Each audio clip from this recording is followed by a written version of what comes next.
আসসালামু আলাইকুম।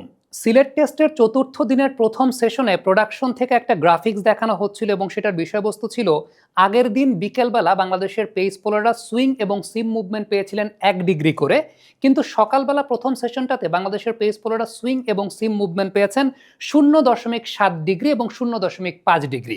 এটার ব্যাখ্যাটা যদি আমি আপনাদেরকে দিতে চাই, যে আপনারা মনে করতে পারেন চতুর্থ দিনে তো আসলে সিম মুভমেন্ট সুইং মুভমেন্ট আরও বেশি হওয়ার কথা, পিচে ওয়্যার অ্যান্ড টিয়ার থাকবে। তবে চতুর্থ দিনের খেলা শুরু হওয়ার আগে সকালবেলা কিন্তু আমরা একটা ভিডিও করেছিলাম, সেই ভিডিওতে একটা কথা বলেছিলাম যে চতুর্থ দিনের খেলা শুরু হওয়ার আগে ভারী রোলারের অ্যাডভান্টেজটা কিন্তু পাকিস্তান পেতে যাচ্ছে, যেহেতু তারা ব্যাটিং সাইড। আমরা জানি যে কোনো একটা দিনের খেলা শুরু হওয়ার আগে যে দলটা আসলে ব্যাটিং সাইড থাকে তাদের ক্যাপ্টেন এই কল করার সুযোগটা পান যে তারা কি ভারী রোলার দিয়ে পিচটাকে রোল করে নেবেন নাকি হালকা রোলার দিয়ে পিচটাকে রোল করবেন। ভারী রোলার দিয়ে পিচটাকে রোল করার সুবিধার জায়গাটা হচ্ছে পিচের মধ্যে যে ক্র্যাকটা থাকে ওই ক্র্যাকটা অনেক বেশি মাত্রায় ক্লোজ হয়ে যায় এবং আনইভেন নেচারের জায়গাটা মোটামুটি ঠিক হয়ে যায়। এবং প্রথম সেশনে বোলিং সাইড আসলে চতুর্থ দিনের উইকেট হিসেবে যে অ্যাডভান্টেজটা পেতে পারতো সেই অ্যাডভান্টেজটা আসলে খুব বেশি পায় না, এবং এক্স্যাক্টলি তেমনটাই কিন্তু দেখা গেছে। বাংলাদেশের জন্য কাজটা কিন্তু আসলে অতটা সহজ হয় নাই, পাকিস্তানকে একেবারে তাসের ঘরের মতো ভেঙে ফেলে দেওয়া, যেটা আপনারা যারা ওই অ্যানালাইসিসটা দেখেছিলেন তারা হয়তোবা রিলেট করতে পারবেন। যারা দেখেন নাই তাদেরকে আমন্ত্রণ থাকলো সকালবেলা সেই ভিডিওটা আপনারা হয়তোবা দেখে নেবেন। তবে দ্বিতীয় বা তৃতীয় সেশনে গিয়ে আসলে পিচের আচরণ আবার একটু কিন্তু ক্র্যাক হওয়া শুরু করে, ভাঙা শুরু করে, সবকিছু আছে। কিন্তু টনি হেমিংকে একটা ক্রেডিট দিতে হবে, সেটা হচ্ছে এই উইকেটটাকে তিনি এমনভাবে স্পোর্টিং পিচ বানিয়েছেন যেখানে ব্যাটাররা চাইলেও তাদের ক্যালিবার শো করতে পেরেছে, বোলাররা চাইলেও তাদের উইকেট পিক করতে পেরেছে। ইভেন প্রথম টেস্টে আমরা সেই বিষয়টা দেখেছি। So full credit goes to Tony Hemming, যে আলটিমেটলি বাংলাদেশের মাটিতেও টেস্ট যে আসলে ফিফথ ডেতে এরকম চমৎকার এনকাউন্টার হতে পারে বা ফিফথ ডে থ্রিলার হতে পারে, ব্যাক টু ব্যাক দুটা টেস্টেই কিন্তু আমরা তেমনটা দেখতে পেলাম। এবং ইটস ভেরি রেয়ার যে বাংলাদেশের মাটিতে আপনি এরকম কোয়ালিটি টেস্ট ম্যাচ ক্রিকেট দেখতে পাচ্ছেন বা দেখতে পেতে যাচ্ছেন।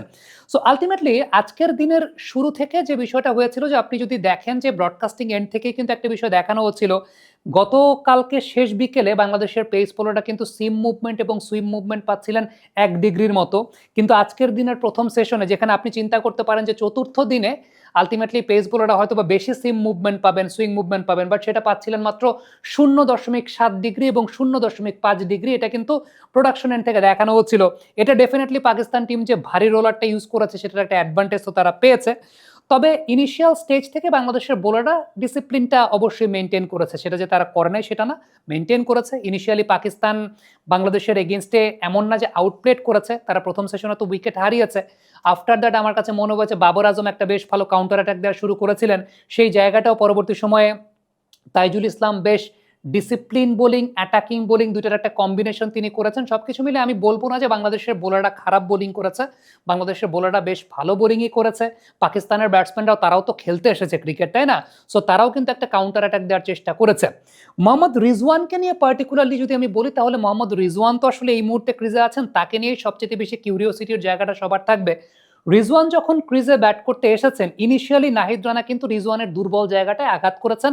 ইনকামিং বল, অফ স্ট্যাম্পের বাইরে থেকে ইনকামিং যে বলগুলো সেই বলগুলোতে আঘাত করেছেন, বাট রিজওয়ান ওই সময় স্ট্রাগল করেও সামহাউ সারভাইভ করে গেছেন। শরীফুলও কিন্তু ওই জায়গাটা ট্রাই করার চেষ্টা করেছিলেন, ইনকামিং বলগুলো রিজওয়ান সারভাইভ করে গেছেন ওই পিরিয়ডটা। আফটার দ্যাট বাংলাদেশ একটু অ্যাটাকিং অপশনে গেছে। খেয়াল করে দেখবেন রিজওয়ান যতগুলো বাউন্ডারি মেরেছে সবগুলো কিন্তু আউটসাইড অফ স্টাম্প তাকে বল করা হয়েছে, ইনকামিং না আউটগোয়িং বল করা হয়েছে। রিজওয়ানের দুর্বলতার জায়গাটা ইনকামিং। ইনিশিয়ালি বাংলাদেশ যখন রিজওয়ানকে আসলে ওই পিরিয়ডটায় উইকেটটা তুলে নিতে পারে নাই, এরপর একটু অ্যাটাকিং অপশনে গিয়ে রিজওয়ানকে দিয়ে শর্ট খেলাতে চেয়েছে এবং তখন আসলে অনেক বেশি মাত্রায় রান লিক হয়েছে। আমার কাছে এটা ব্যক্তিগতভাবে মনে হয় সেটা হচ্ছে যে বাংলাদেশ যদি আগামীকালকেও রিজওয়ানকে এরকম আউটসাইড অফ স্টাম্প বল করার চেষ্টা করে, সেক্ষেত্রে সেটা বাংলাদেশের জন্য হিতে বিপরীত হতে পারে, কিছু রান লিক হতে পারে। সো এটা আমার একান্তই ব্যক্তিগত চিন্তার জায়গাটা। রিজওয়ানকে আসলে আপনাকে ডিসিপ্লিন থেকে ভেতরেই বল ঢুকাতে হবে বারবার বারবার, এভাবে যতক্ষণ না পর্যন্ত তিনি সত্যি কথা বলতে ডিসিভড হন, আপনাকে ওই চেষ্টাটা করে যেতে হবে। বাবা, এত এনার্জি কই পাও? এই পাওয়ার চুমুকে অ্যাকশন। আমার কাছে এটা ব্যক্তিগতভাবে মনে হয় কালকে সকালে তাসকিন আহমেদ যদি এই জায়গাটায় কিছু করতে পারেন, একদম ইনিশিয়াল স্টেজে তাসকিনের কিন্তু দুই ধরনের মুভমেন্টই আছে, বাইরে বল বের করতেও পারেন, ভেতরেও বল ঢোকাতে পারেন। সো আমি ব্যক্তিগতভাবে মনে করি যে কালকের দিনে প্রথম সেশনে আসলে কাজটা হবে তাসকিন আহমেদের, একদম প্রথম সেশনে পাকিস্তানকে ধসিয়ে দেওয়া, 3টা উইকেট নিয়ে নেওয়া। এটা আমার কাছে এটা মনে হয় যে Taskin Ahmed might be the কি ফর বাংলাদেশ। তাইজুল ইসলাম সাজিদ খানকে একটা বিষয় আমরা দেখতে পাচ্ছিলাম যে অফ স্ট্যাম্পের বাইরে বল করছেন, রান লিক হচ্ছে। সো এইরকম ব্যাটসম্যানকে শর্ট খেলবে, সাজিদ খানই শর্ট খেলতে যাবে, সাজিদ খানই চান্স নিতে যাবে। সো কেন আপনি রান আসলে লিক করবেন? স্টাম্প করিডোরটা ছাড়া যাবে না, আসলে আপনাকে একটু কন্টেইনিং বোলিংই করতে হবে, স্টাম্প করিডোরটা ছাড়া যাবে না। আমার কাছে মনে হয় রিয়েলি হোপ যে বাংলাদেশ সেই প্ল্যানটাতেই যাবে বা সেই প্ল্যানটা নিয়েই হয়তোবা তারা কাজ করবে। রিজওয়ানকে ইনকামিং বলে ঢোকানো, স্টাম্প মেনটেন করা, তাসকিন সেক্ষেত্রে একটা প্রমিনেন্ট জায়গা হবেন। ওপাশ থেকে যদি স্পিন বোলিং করে তাইজুল ইসলাম আছেন, তিনিও হয়তো বা স্টাম্পেই রাখবেন। আজকে যেভাবে তিনি সালমান আলী আঘার উইকেটটা নিয়েছেন আমার কাছে মনে হয় খুবই প্রশংসার যোগ্য। স্টাম্প করিডোরটা মেনটেন করে বোলিং করছেন এবং তাইজুলকে দেখা যাচ্ছিল যে ক্রিজের উইডটাকে ব্যবহার করে খুব সুন্দর করে তিনি বোলিং করে যাচ্ছিলেন। তারপরেও কিছু কিছু ক্ষেত্রে তাইজুলকে মনে হয়েছে উইকেটের জন্য অনেক বেশি অ্যাটাকিং বোলিং করতে গিয়ে রানও লিক করেছেন। সো এই জায়গাটা একটা কম্বিনেশন আসলে খুব গুরুত্বপূর্ণ একটা বিষয় বলে আমার কাছে ব্যক্তিগতভাবে মনে হয়। বাবর আজম একটা কাউন্টার অ্যাটাক দেওয়ার চেষ্টা করেছিলেন, লিটন যে ক্যাচটা নিয়েছেন, রমিজ রাজা একটা কথা বলেছেন যে এরকম ব্লাইন্ড জোনের ক্যাচ নেওয়া কিন্তু আসলে সহজ কোনো ব্যাপার না। আমি এটা নিয়ে আলাদা আরেকটা ভিডিও করব, লিটন কুমার দাসের এই ব্লাইন্ড জোনের ক্যাচটা নেওয়া। অনেকে মনে করতে পারেন যে লেগ সাইডে ক্যাচ নেয় এটা আর এমন কি, তবে এটার একটা সাইন্টিফিক জায়গা আছে যেখানে সত্যি কথা বলতে কাজটা এতটা সহজও না, লিটন যতটা সহজ করে নিয়েছেন।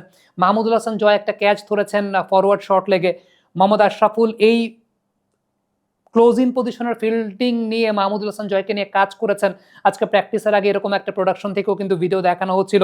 ফিল্ডিং এই সিরিজটাতে ইমপ্রুভ করেছে সত্যি কথা বলতে, এটা আমার কাছে একদম ব্যক্তিগতভাবে মনে হয় যে ফিল্ডিংটা বেশ ইমপ্রুভ করেছে। এর আগে টেস্টে আমরা সাদমানের কাছ থেকে একটা ভালো ক্যাচ দেখেছিলাম, জয় আজকে ফরওয়ার্ড শট লেগে ক্যাচ নিয়েছেন, শান্ত স্লিপে খুব ভালো ক্যাচ নিচ্ছেন।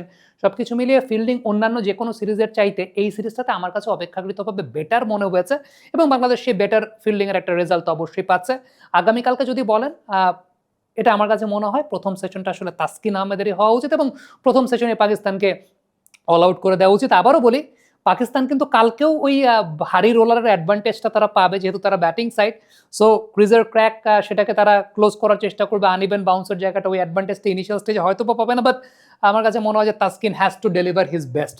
তাসকিনকে তার বেস্টটাই ডেলিভার করতে হবে to grab the wicket.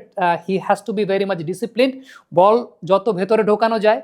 One day ফরম্যাটে এর আগে তাসকিন কিন্তু মোহাম্মদ রিজওয়ানকে এরকম বল ভেতরে ঢুকেই আউট করেছিলেন।